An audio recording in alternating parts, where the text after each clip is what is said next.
কাকু কি মরা মরছে আপনার বর? আমার বর এইভাবে মরে, 12 মাসই মরে। ফসকা পড়ে বর সব মরে শেষ হয়ে গেছে। দেখছো তুই মরে মরছে? ওষুধ পাতি দেন না নাকি? ওষুধ দিয়ে দিয়ে আনো, এক যোগ্য টাকার ওষুধ দিয়ে এসে ওষুধ দিছি। বরের সাইজ তো ভালোই আছিল। বর এইভাবে মরে শেষ। বর কি মরা মরছে? বরের হাল নাই।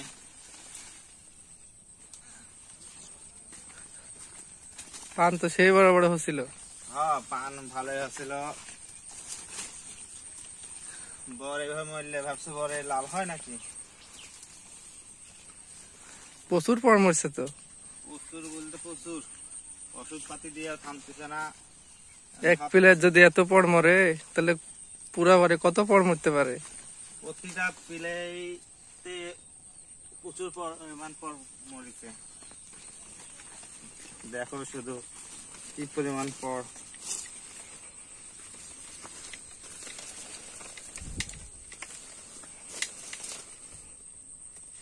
এই দেখো দেখো দেখো,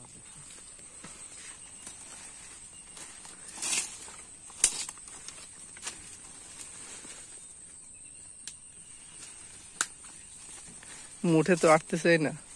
না, মুঠে আটার মতো পরিস্থিতি নাই। হ্যাঁ, এক আউড়ে একবারে ফাঁকা। কিছুই নাই, দেখছো? দেখেন একবারে এক আউড় ফাঁকা হয়ে গেছে।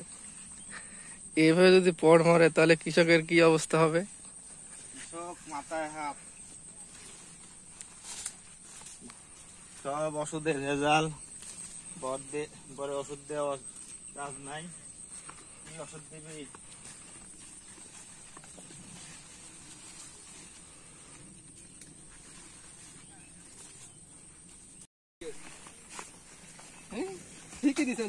হ্যাঁ দেখো,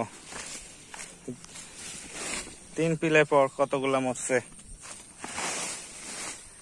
3 পিলার।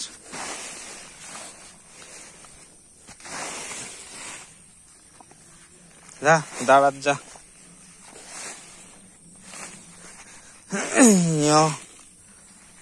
দেখুন বন্ধুরা, 3 পিলার পর কতগুলা।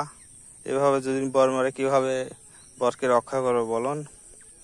সবাই আমার ভিডিওতে লাইক কমেন্ট শেয়ার করবেন এবং কি ওষুধ দেওয়া যায় সেটার পরামর্শ দিবেন। সবাইকে ধন্যবাদ।